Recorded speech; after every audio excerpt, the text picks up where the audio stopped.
This is DNTO, learning lessons Dad taught you.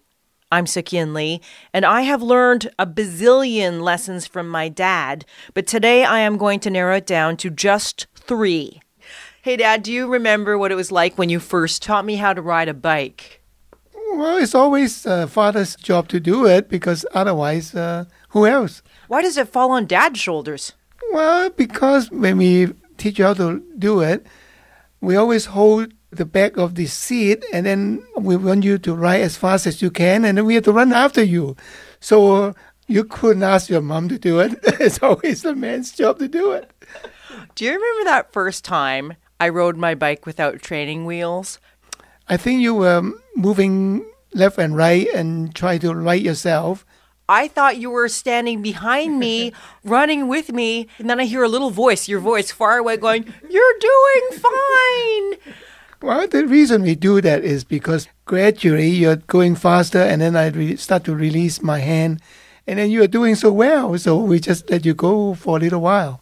That was terrifying. That's when I started to wobble. And then I ended up riding into the back of the parked car. Yes, you got bumped and then maybe you fell down. We both inspected the back of the car to make sure there was no damage, and then wrote a letter to whoever owned the car saying sorry and contact us if there's any problem. Yeah, the owner didn't even contact us. It's true. But why was it important for you to put a letter on the back of the car? Well, I think we have to always be responsible for what we do. No matter how we want to hide, we can hide it. So we have to be very careful that what we are doing and be sure that we feel comfortable ourselves. Yeah, so I learned 2 lessons that day, how to ride a bike and how to be responsible when I crash into someone's car.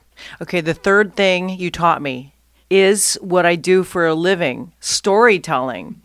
I was raised listening to your stories of being a boy growing up in Hong Kong. When did you start telling stories? How old were you? Well, we start doing it when I went to school.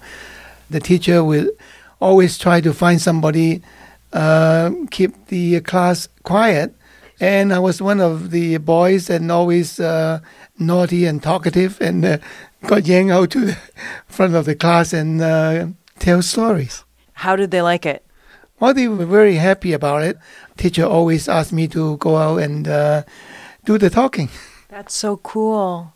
I mean, the thing is, all of your stories that you tell me are grounded in real life.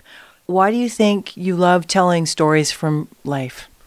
Well, you tell story from what you experience. People feel the real thing about it. So I think true stories always get into the heart of people. Yeah, life is pretty incredible. I think so, particularly during the hard times. There's a lot of things that you experience and that will make one think. In my life, during my childhood, during the war, the experience is always tough times and bad times. And that period of time make us become very durable and family have to stick together and we don't expect a lot of things even in good times and we always treasure what we have now. Well, you've told me plenty and thank you so much for showing me how to tell a good story in my time. And finally, the last thing is I realized that I learned how to sing inadvertently because I used to listen to all of your old pop records. They were the only records around. They weren't my generation records, but I put them on and I loved them. The Platters, Patti Page, Nat King Cole, Tony Bennett. We used to sing like Bee-Bop-A-Loo-Ah. Bee-Bop-A-Loo-La, she's my baby. Bee-Bop-A-Loo-La, Bee-Bop-A-Loo-La. Or Only You can make all this world seem right. Only you can make the dark less bright. Only you and you alone can fill me like you do and fill my heart with love for only you. Thank you so much, Dad, for being an awesome guy, teaching me some great lessons. Thank you very much. Yay, Dad! Hanging out with me in my apartment in Vancouver, my dear old dad.